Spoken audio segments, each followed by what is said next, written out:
Welcome to the Chicago Money Show. We help you bring more money, more meaning, and more happiness into your life.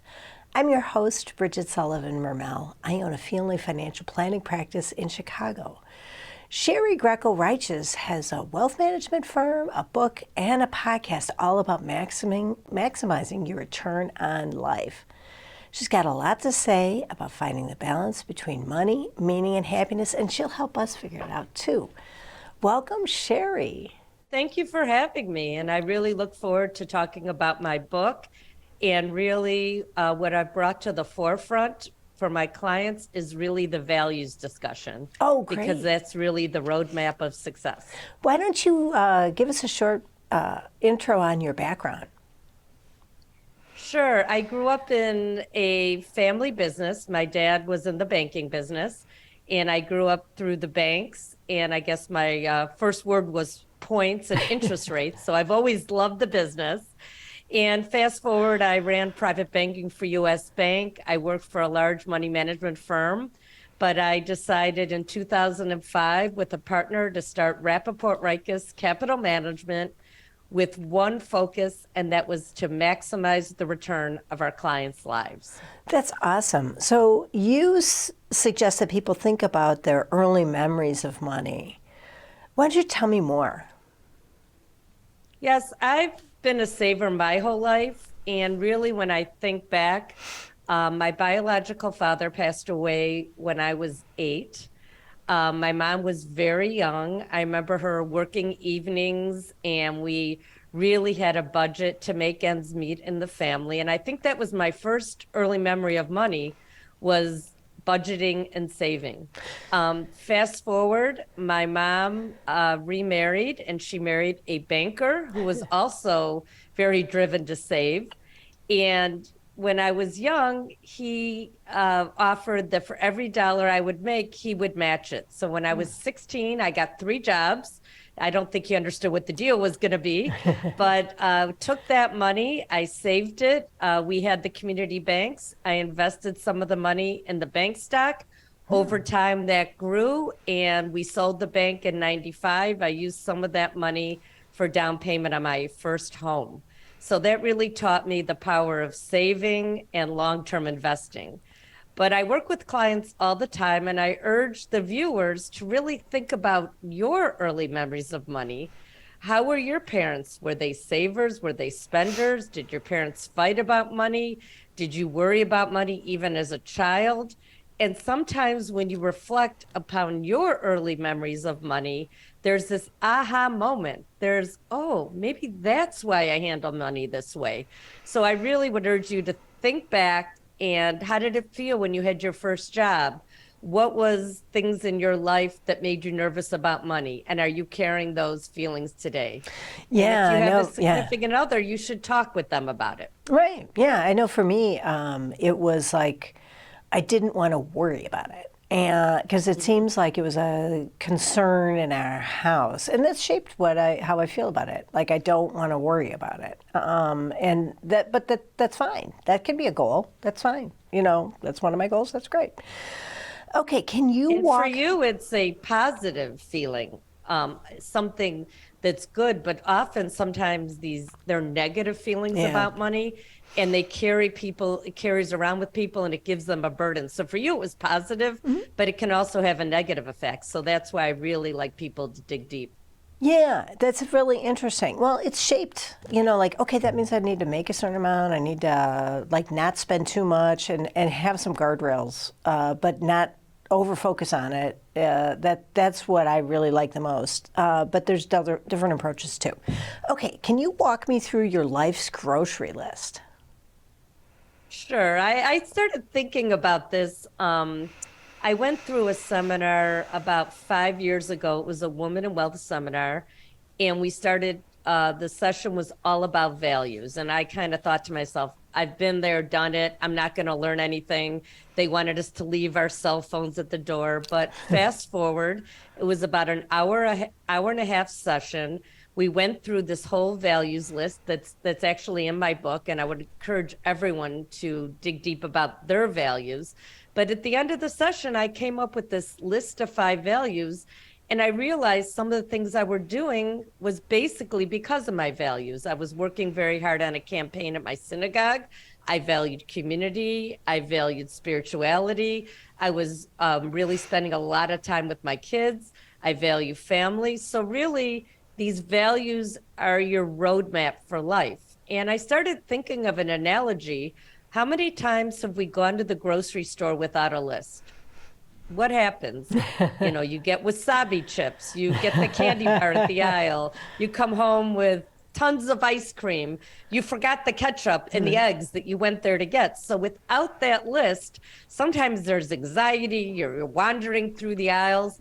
And so think of your life. If you had your list of values, this could be your guide for your time and money, just like that list when you go to the grocery store. If you don't have it, think about what happens. Yeah, and personally, you're preaching to the choir with me, but I try to think about it almost every day, because then I can evaluate my day based on what my values are. And so sometimes when things are off, I'm like, oh yeah, I haven't spent any time with creativity today, or I haven't, that can really make it. I have certain feelings that are just based on that. And it doesn't necessarily seem related. Anyway, so there are two resources you talk about being limited: time and money. So tell me more about that.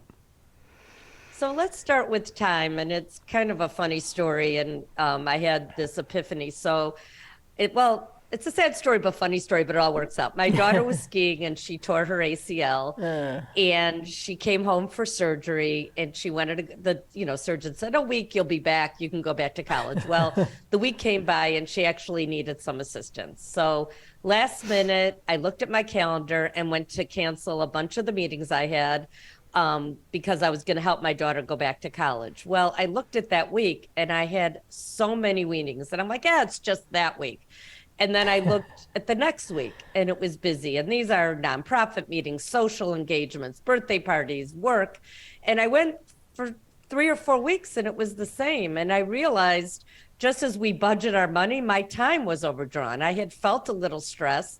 And so I really looked at all the things I was doing, and I looked at my list of values and I said, are they in line? Am I spending my time like I am in coordinating with my values? And what I realized, I was saying yes to a lot of things that really weren't as important as some of my own values, like having some free time for myself. So I realized I had been on like 5 different boards. I've reduced that to 2. I'm very careful when someone asks me to do something. I think, is this aligned with my values? Do I have the time? And so it was very therapeutic for me to go through that. But I encourage the viewers here, really look at your day, look at how you're spending your time, and look at that list of values. And are they aligned? Or are you just saying yes because you feel you need to say yes? Right, because it's flattering. I mean, being asked to be on a board is flattering, Right. Or being asked to go do something. That's there's a flattering aspect to it. But I really like that idea that, when you have to cancel because of something comes up, what does that tell you? Okay, so we've got 1 minute. And let me just add one thing. A lot of us are pleasers. So we feel that by saying yes, we're pleasing people, but we have to be true to our own self and our own values and please ourselves. Very good. Okay, we got 30 seconds to tell me what's the tip from Abe Lincoln. So I love this quote, and I'm going to look at it right here to get it right. But he quoted, if I had 6 hours to cut down a tree, I'd spend the first 4 hours planning.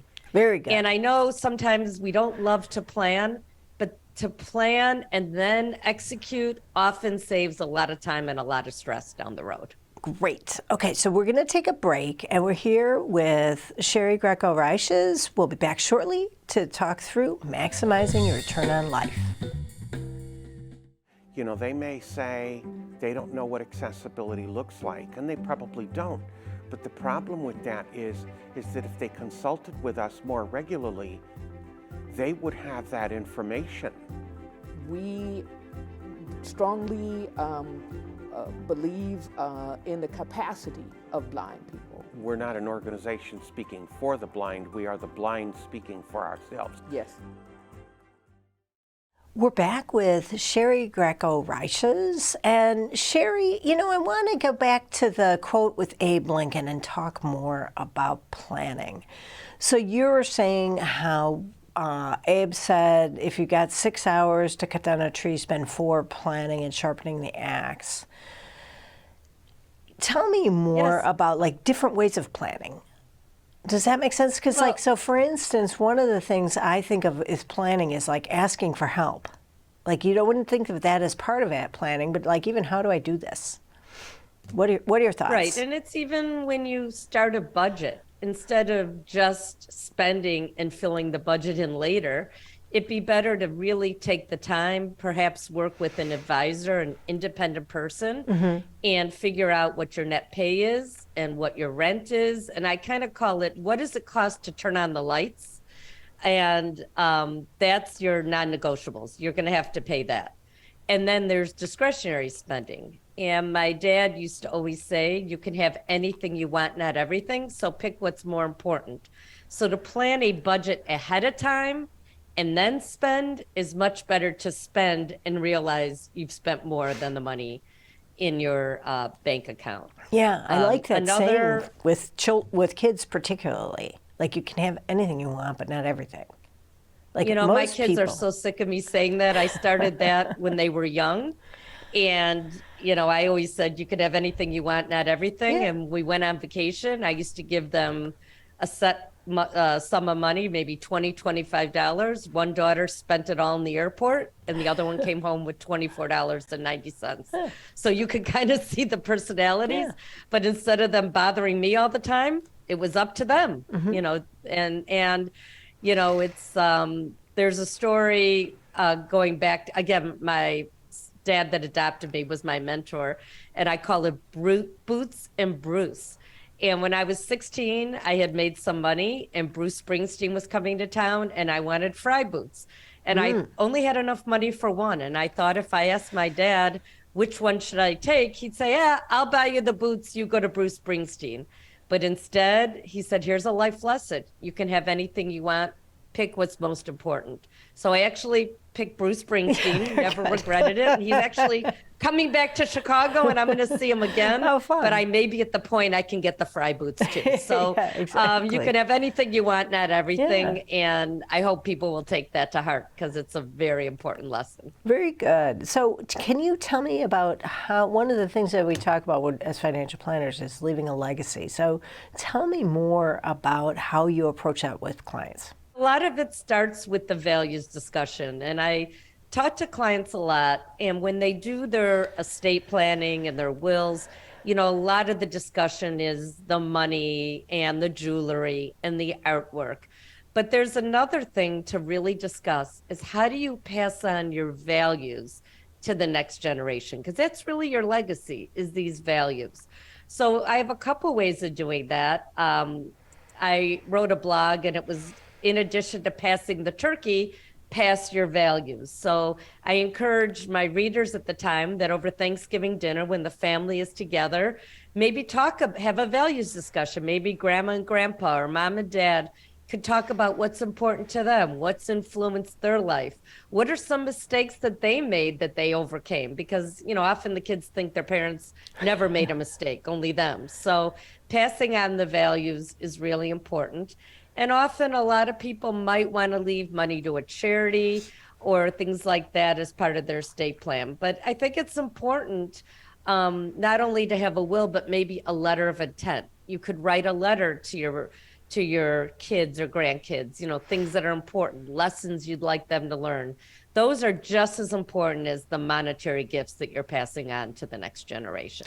Yeah, it's really interesting. I've actually seen research that indicates that just talking about your values makes you feel good. So if you want to have a nice conversation at Thanksgiving dinner, that's a great, it'll make everybody feel better. It's kind of an interesting, I thought that was interesting. I mean, it is interesting to me because it's like values are really your ideals. And so talking about your ideals, it makes you feel good. Anyway. Yeah, we even made a game one year where we had everyone write their values. We picked it out of a hat and we guessed whose values they were. And Oh, it that's a really good brought up a idea. lot of discussion. Yeah. So, Or you can have fun with it. you could even do one where like you put the different values in and say, okay, if this were you, what would you say? Because Right. it's like understanding other people's values is important too, and just framing it in the terms of values helps keep it neutral instead of I hate people who are conservative. Well, sure, that's not necessarily my thing, but I can see the benefit of it. Conservation is an important thing, and Right. it comes to play in other areas that are, like not politics, say conserving the environment. Right. Anyway, okay, And great. sharing them with your kids real quick is like adventure's one of mine. So whenever we went on vacation, we always did hiking or biking, and the kids got it. And it might mean that, maybe we didn't have a fancy car because vacations were important to us. So I always, try to encourage families and kids and next generation, be true to your own values. Don't look at what's important to other people. Don't try to keep up with the Joneses. You'll be happier if you are true to your own values. Yeah, and it's interesting with the adventures too, because adventures go awry. I mean, it ends up with good stories as long as all's well that ends well, right? But Right. but that's part of liking adventures is like accepting the fact that wow, sometimes they don't go well, and Right. it didn't Exactly. happen how I planned. Okay. And they get to see mom rappel off a mountain or a cliff, which I didn't do exactly correctly, but I did. So, eyes closed and screaming, but we did. Well, that's not. Yeah, that wasn't probably your standard for what you were trying to accomplish, like doing it perfectly. Right. Yeah, but that's a good example too, because when you're trying new things, if you have the standard of I've got to do it perfectly, then it can really impede your enjoyment of it. Exactly. Okay, so we've been talking a lot about kids and communicating with kids about values. Why don't you tell people, or what do you tell young people when they're entering the workforce? Well, I tell a lot of people because I have a lot of friends, kids of my friends often call me, and a lot of times you're looking for that specific job, but when you're entering the workforce, it's more important to just take a job. You will learn so much from that job. You'll learn what it's like to go to work on time, to do a job, to feel good about work.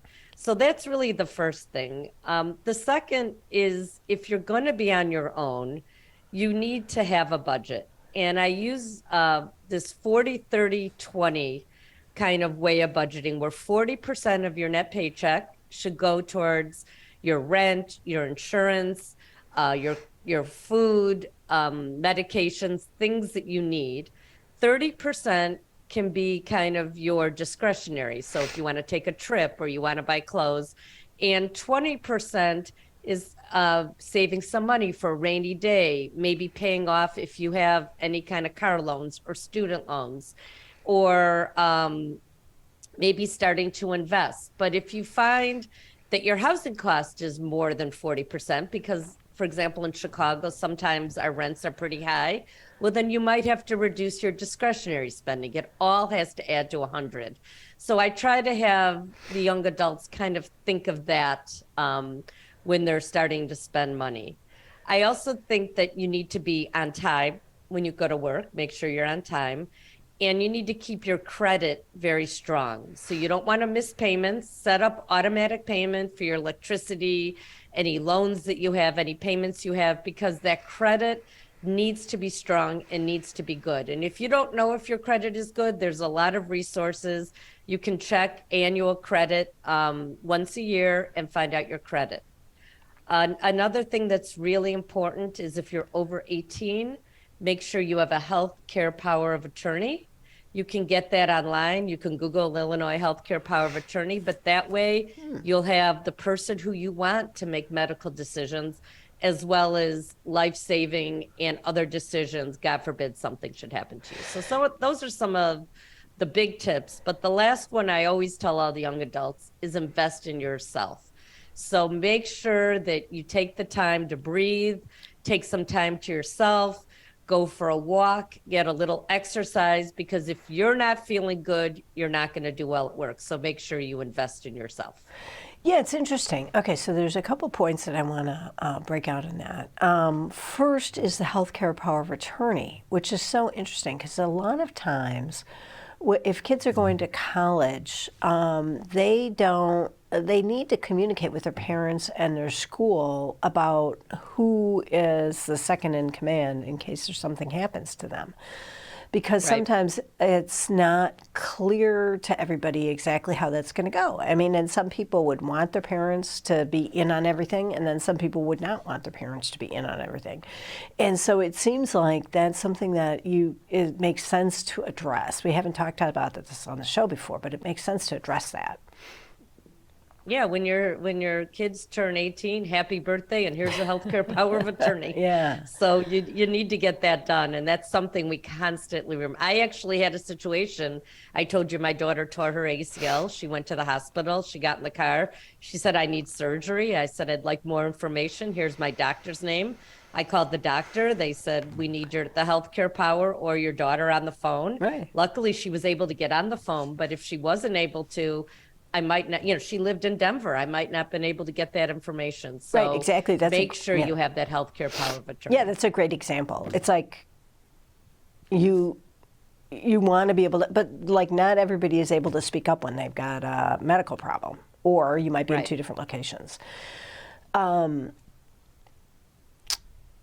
The other point I wanted to ask you about was investing in yourself. Now, you brought it in the health arena, but another thing that I've really thought about, especially when you're a young person, it's like figuring out you're going to have more energy for more education generally when you're younger than when you're older. I mean, and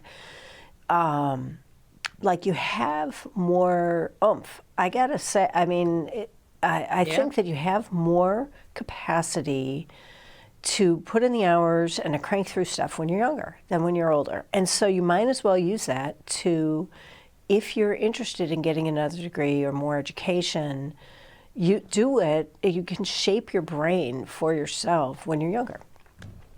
Definitely. And that's a great use of resources is for education.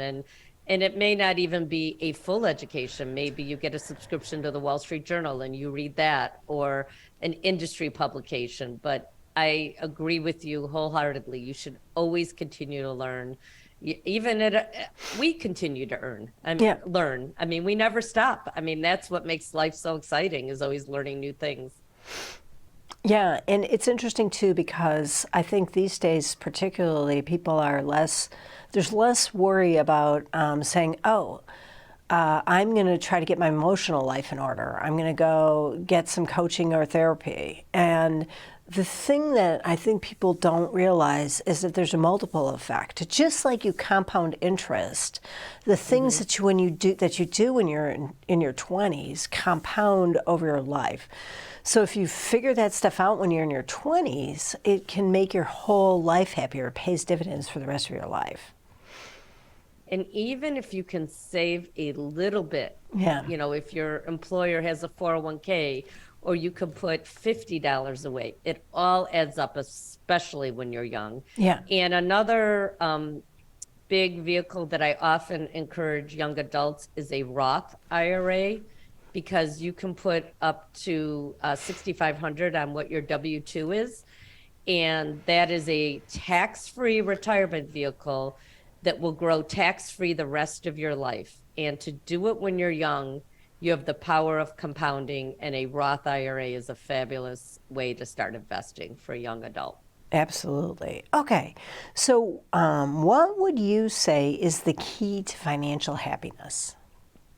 I'm so glad you asked that, because if there's one takeaway that every time I have an interview, I'd love the listeners and viewers to take away, is I believe the key to financial happiness is living within your means, or spending less than you have money coming in. And if you live within your means, you'll be able to put a little money aside for an emergency fund. You'll be able to pay off some debt, or you won't generate more debt. You'll have a little peace of mind, and it'll give you more options. You're not going to be tied to a job because you have all this debt and you can't leave. You know, you might be able to take a job with a little lower pay because you were living within your means. There's usually less stress if you have a partner or you're married because you're living within your means and there's not a big discussion about money. And so I can't say it enough. The key to financial happiness is living within your means, spending less than you have coming in. That's so awesome. So Shari Greco Reiches, thank you so much for talking with me today. I want to thank you for having me. If we can help people one by one to manage their money, live within their means, and just really take the stress out of money, I think that's what life's all about. Thank you so much. My name is Bridget Sullivan Mermel. My YouTube channel is Friends Talk Financial Planning. Check out this show's website at chicagomoneyshow.com. There you can sign up for our newsletter so you get a heads up before upcoming shows. If you've got questions on this episode or for future episodes, please email us at ask@chicagomoneyshow.com. Thanks for watching.